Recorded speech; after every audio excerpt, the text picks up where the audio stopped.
Yeah. You were rumored to be one of the rescue buyers of long-term capital. What was the play there? What did you see? Well, there's a story in the current Fortune magazine, one has Rupert Murdoch's picture on the cover, that tells the whole story of our involvement. It's kind of an interesting story because it's a long story, so I won't go into all the background of it, but I got the really serious call about long-term capital probably 4 weeks ago this Friday, whenever it was. It was my granddaughter. I got it in mid-afternoon, and my granddaughter was having her birthday party that evening, and then I was flying that night to Seattle to go on a 12-day trip with Gates to Alaska in a private train, all kinds of things where I was really out of communication. But I got this call on a Friday afternoon saying that things were really getting serious there. I'd had some other calls before that the article gets into a few weeks earlier. I know those people, most of them pretty well. So a lot of them were at Solomon when I was there. And the place was imploding, and the Fed was sending people up that weekend. And so between that Friday and the following Wednesday, when the New York Fed, in effect, orchestrated a rescue effort, but without any federal money involved, I was quite active, but I was having this terrible time because we were sailing up through these canyons, which held no interest for me whatsoever, in Alaska. And the captain would say, if we just steer over here, we might see some bears and whales. And I said, steer where you get a good satellite connection, because I want. So it was. In fact, there's a picture, unfortunately, where I've got my Old Faithfuls going off behind me, and I've got my back to it. I'm on the phone, which was the people in the group thought it was kind of funny the way I was working the phone. But we put in a bid on Wednesday morning. By then I was in Bozeman, Montana, and I talked to Bill McDonough, the head of the New York Fed, about 10 o'clock. They were having a meeting of the bankers at 10 o'clock that morning in New York, and I caught him. We actually delivered a message to him. He called me out there in Wyoming a little bit before 10 New York time, and we made a bid. It was because it was being done at a long distance and everything. It was really the outline of a bid, but in the end, it was a bid for $250 million, essentially, for the net assets of. But we would have put in $3.75 billion on top of that, and it would have been $3 billion from Berkshire Hathaway, $700 million from AIG, and $300 million from Goldman Sachs.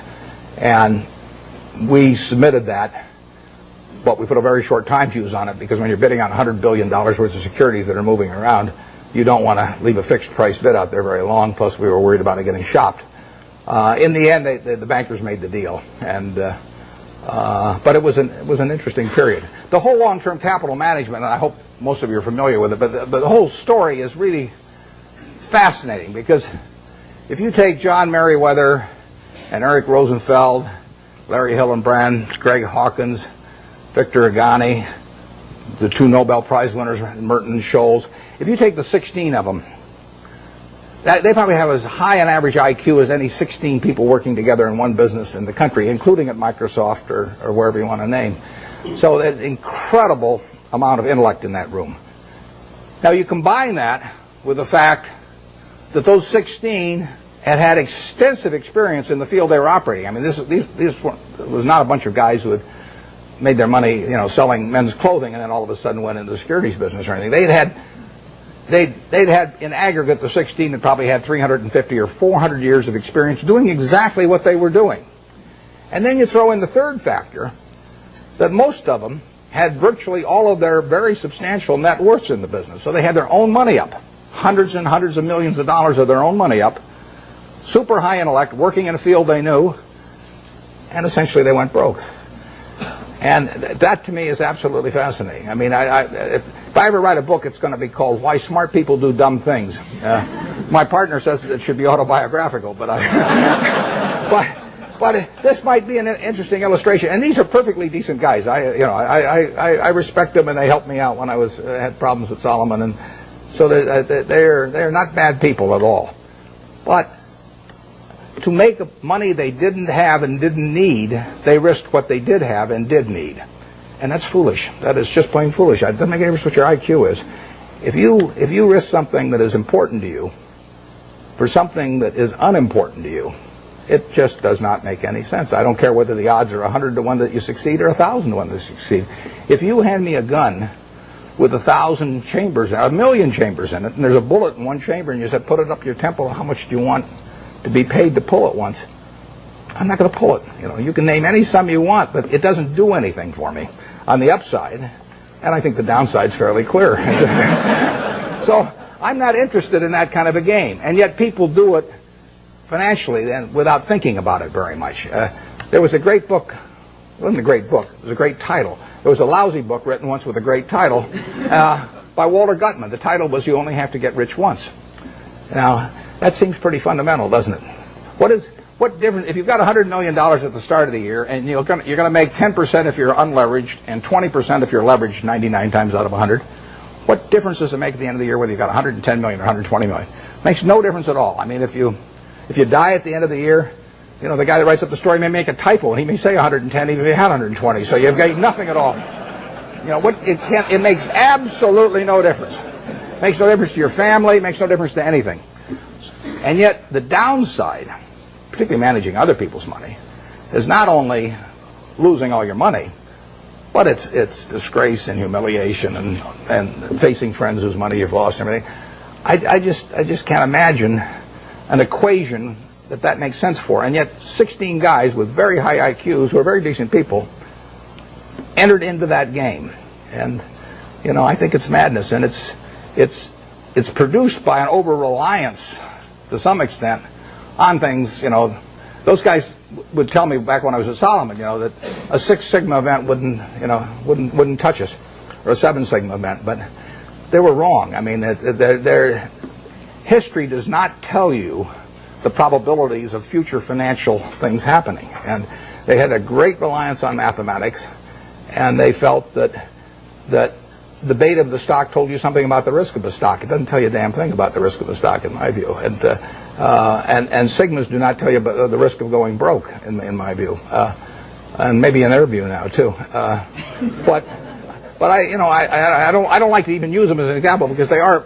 I mean, the same thing in a different way could happen to any of us probably, where we really have a blind spot about something that's crucial because we know a whole lot about something else.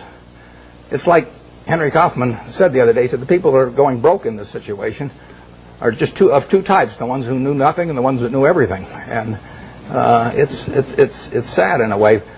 I urge you, in anything, we never basically borrow money. I mean, we get float through our insurance business and to do things, but I never borrowed money. I never borrowed money when I had $10,000 basically, because what difference did it make? I was having fun as I went along, and it didn't make any difference whether I had $10,000 or $1 million or $10 million. Except if I had a medical emergency or something had come along like that. But I was going to do the same things when I had a lot of money as when I had very little money. If you think about the difference between me and you in terms of how we live, we wear the same clothes basically. SunTrust gives me mine, but you. So we wear the same clothes. We eat. We all have a chance to drink the juice of the gods here. But we all go to McDonald's, or better yet, Dairy Queen, and we live in a house that's warm in winter and cool in summer, and we watch Nebraska, Texas A&M on a big screen. You see it the same way I see it. We do everything. Our lives aren't that different. You'll get decent medical care if something happens to you, and I'll get decent medical care. The only thing we do is we travel differently. I ride around this little plane, and I love it. And that takes money. But if you leave that aside, we travel differently. But other than travel, I think about it. Think, what can I do that you can't do?